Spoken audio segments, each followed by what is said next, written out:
Hello, one alls, my view of that time reincarnated slime, and oh my god, I love Xion. I freaking love Xion. I mean, she pulled a JoJo move out of nowhere as she beat Clayman within an inch of his life, and then turned around and was like, hey, Rimuru, was I supposed to do that? I mean, at that point, it's not even her really, asking permission, and rather it's her just, wanting to be praised and approved by Rimuru.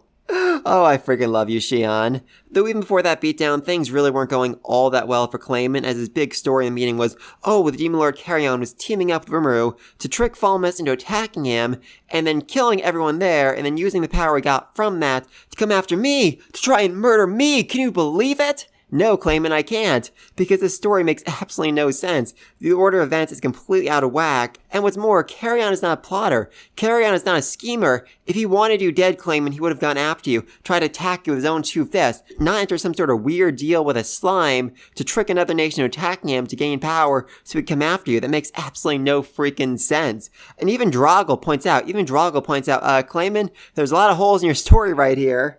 Oh, I love it. I freaking love it. Though in Clayman's defense, he's kind of working off the cuff here because the original plan was to invade the Beast Nation, kill all the refugees, evolve into a Demon Lord, and then fabricate some evidence showing that Carrion and Rimuru were working together as part of a plot to murder him. But because his whole invasion plan went sideways, he wasn't able to do that, and so instead he had to, rework the story a little bit and come into this with basically no evidence at all. Though I do just love he actually managed to work up some fake tears, trying to cry over Murin's death. Can you believe it? This awful slime killed my poor subordinate. Oh, poor Murin, I loved you so much. Yeah, Clayman, it's very, very obvious you do not care about your subordinates at all, and just view them as disposable tools. And if you need any evidence of that, just look what you did to Yamza, forcing him to eat a piece of Charybdis and evolve into that horrifying, disgusting monster. Yeah, Clayman, you are truly, truly an awful person. And after that long, long speech, when Clayman finally shuts up, Rimuru stands up and says, basically, Clayman, you're a liar. And that's really all that needs to be said. I mean, at that point, basically everyone in the room is already aware of the fact that Clayman is lying because his story makes absolutely no freaking sense. But just to really rub it in, to really show how outmatched Clayman is, Rimuru decides to pull out a whole bunch of evidence with video footage showing that Clayman is a liar and that every word he has said is a lie.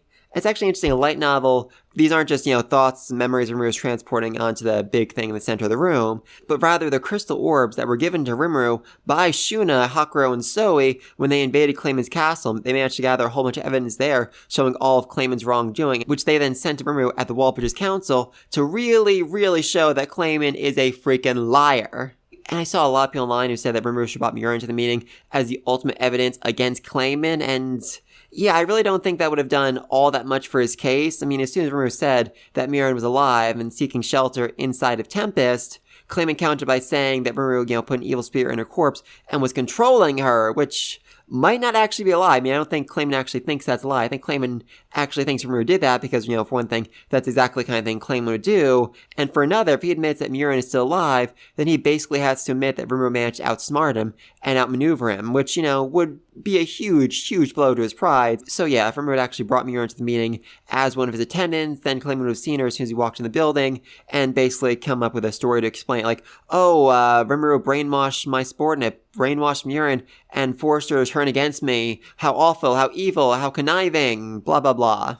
And speaking of evil and conniving, Clayman was attempting to brainwash Rimuru without his whole long, boring speech, which, oh my god, seriously, Clayman, even in a council of demon lords, that kind of behavior is frowned upon. Seriously frowned upon. And at that point, Rimuru, just had enough. He decides, alright, it's time to get serious here. So he eats the table and then smashes a chair. Oh, Rimuru is really mad when he starts smashing furniture. And this is probably my second favorite time in the series when Rimuru smashes furniture. But anyway, what I really do love about this scene is that when Rimuru eats the table, Clayman falls to the ground. Clayman bends the knee to Rimuru. Oh, I love it. I freaking love it. And then they all decide, you know what, talking is boring, and we're freaking demon lords. If you have a problem with Rimuru, fight him with your own fist. Remember, if you want to be a demon lord, fight Clayman with your own fist, and whoever comes out on top will be a demon lord. Huzzah! Nice and simple. Oh, I do love you, Guy. I freaking love you. As he then creates a barrier and warps space around them to make the room get bigger all of a sudden, which, yeah, that's an interesting skill right there. That's a very, very interesting skill.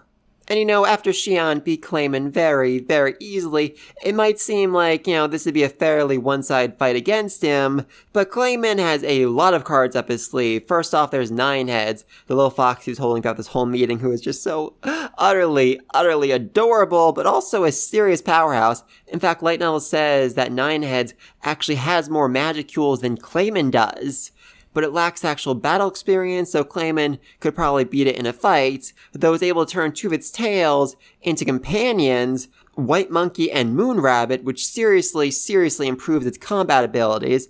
And I do also love that when Clayman fell to the ground when Maru ate the table, Nine Heads was able to manage to, regain his balance and land perfectly and gracefully on the ground. Oh, I love that. I freaking love that.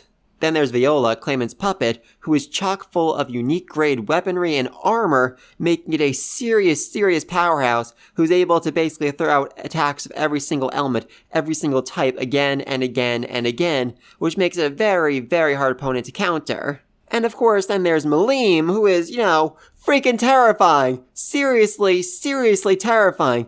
I mean, Rimuru is able to accelerate his thoughts 1,000,000 times their normal speed, and he's still only barely able to dodge Malim's blow. She still managed to grace his cheek like that.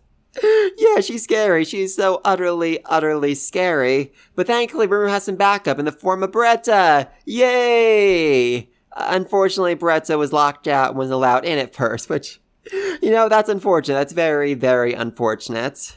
And this ends up leading to a rather interesting moment between Beretta and Guy, because Guy basically says, listen up, I don't trust you. You've sworn allegiance to both Rimuru and Romulus is my friend. I don't want you betraying her. If the time ever comes where, you have to decide between Rimuru and Romulus, and you decide against her, you decide in a way that hurts Romulus, that'll really upset me, so I'm gonna murder you unless you swear allegiance to Romulus right here, right now. Which, might sound really, really evil, but in a weird way, he really is looking out for Romulus. He just wants to make sure that she, is safe, is protected, and doesn't end up getting betrayed down the road. So, I guess that's nice. I mean, he does, treat his friends very, very well. That's like the one thing we actually know about Guy. Well, that and the fact that he's a sexual predator. Oh, Guy, you are so, so creepy. Oh, though we do actually learn something interesting about Guy this episode, as Beretta refers to him as the Primordial Rouge. He is a freaking primordial demon, one of the first demons in all of existence. He's basically demon royalty, and what's more, so is Nor, aka Diablo. Yes, Rimuru has demon royalty serving him as a freaking butler. Oh, I love it. I freaking love it. And so does Guy. He's certainly amused by this, and I so, so wish that Rimuru had brought Diablo along to this meeting. That would have been just so utterly, utterly hilarious. But anyway, though, it's actually rather impressive. Beretta is able to stand up to Guy and actually ask for permission to help Rimuru. Because, like I said, Guy is freaking demon royalty, and Beretta was a greater demon who just recently evolved into an archdemon. So much, much lower on the chopping block right here. And Guy realizes this must be because of her lineage, because she's of the same lineage as Diablo. So yeah, Beretta and Diablo are relatives. I mean, I'm not actually sure how demons reproduce, but let's say they're cousins, ancestors, descendants. Is Beretta Diablo's daughter, granddaughter, great-granddaughter? I really don't know, but that just is so, so creepy to think about. And I do just freaking love that Guy refers to Diablo's entire lineage as being self-centered pleasure seekers. Even among demons, these guys in particular are known as being self-centered pleasure seekers. Oh, Rimuru, you truly, truly don't know what you summoned when you called forth freaking Diablo, and then gave him a freaking name. Oh, that might have been a very, very bad idea on your part. But anyway, because Beretta joins the fight, Rimuru is able to focus entirely on Malim and is able to do a full power analysis, which reveals absolutely nothing. No trace at all of brainwashing magic, which raises just so very, very many questions. And it seemed like Raphael was about to answer them, but Rimuru interrupted, getting mad at her for being utterly, utterly useless, which... Oh, Rimuru, you are such an idiot. You're such an overwhelming idiot. Seriously, Raphael is a supercomputer with a consciousness, and you just blew her off like this. Are you freaking kidding me? Though thankfully he was willing to listen to her after this, and was able to use his Beelzebub skill to basically, eat Malim bit by bit. I mean, that might sound really, really wrong. Basically, what the skill is doing is every time he comes close to Malim, he's able to essentially steal some of her magicals, steal some of the energy coming off of her, and, it's very, very slow going, but eventually he'll be able to sap her enough of her strength where she loses her dragon barrier that's protecting her, and then he can knock her unconscious. Yay! Which will hopefully undo the brainwashing, maybe. Hard to say at this point. Unfortunately, this plan is a bit too effective, and it makes Rimuru just a wee bit overconfident as he goes in for the blow against her, only to realize a little bit too late that it was a trap, and she delivers a very powerful blow to him. I saw some people online were saying, oh my god, Malim almost killed Rimuru. Malim almost killed Rimuru. No, she didn't. I mean, this is made a bit more clear in the light novel, but when Rimuru evolved into a Demon Lord, he gained the skill Infinite Regeneration, which basically allows him to heal from literally any wound. He loses a limb, he can heal from it. He loses 90% of his body, he can heal from that. If he's reduced to a pile of goo, he can heal from that. The only downside, though, is it costs a whole bunch of stamina, so if he gets hit, one serious time by Malim and he's reduced to goo, and he has to heal from that, that'll basically be it. He won't have the stamina to do it a second time. So yeah, it'd be very, very bad if he got hit, but thankfully Veldora shows up! Somehow! Yay! And he's just so pathetic, honestly pathetic, as he's crying, ow, that hurt, why are you being so mean to me? Seriously, this is the freaking Storm Dragon. This is the freaking Storm Dragon right here. Though I guess, it is impressive. He barely has a bump on his noggin after taking an almost full strength blow from Malim. That's, fairly impressive. And it looks like next episode is going to be Malim versus Veldora. Oh, that's going to be fun. That's going to be a lot of fun because Malim is Veldora's niece, right? Yeah, because Veldora's older brother was her father, so curious, very, very curious about that. And, between the two, who's actually stronger? I mean, that's a question. That's a very, very good question. I mean, I'm fairly certain Veldora's brother was stronger than him, and Malim, has a lot more fighting experience than Veldora has, fighting as a two-legged person rather than as a freaking storm dragon, so curious, very, very curious about that. A few other things I want to mention. When Rimuru first said that Veldora was his friend, there was a much, much bigger reaction to that in the manga. Everyone's like, friends with the storm dragon? Yeah, that's basically like saying you're friends with a freaking volcano. It makes absolutely no sense. And, it would be very, very off-putting, because seriously, if Rimuru actually does have Veldora on his side, and Veldora is as strong as he was in his heyday, that basically makes Rimuru stronger than, 90% of the Demon Lords, so yeah, that'd be bad. That'd be very, very bad.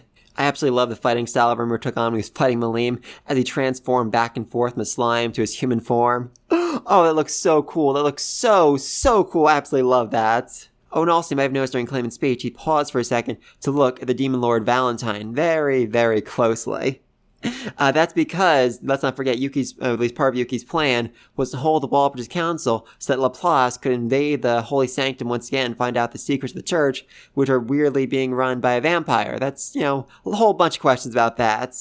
And looks like Rimuru took a step figuring out the truth about Yuki, because when he heard Footman and Tyr talking about reporting to him, he realized they weren't talking about Clayman, and there must be some sort of big bad above Clayman, a true threat he'll need to deal with at some point down the road. So, yeah, at least he's aware that there is, a bigger threat, bigger issue he needs to deal with after Clayman. Oh, and I said before that Rimuru got all those crystal balls from Shuna, who sent them from Clayman's castle.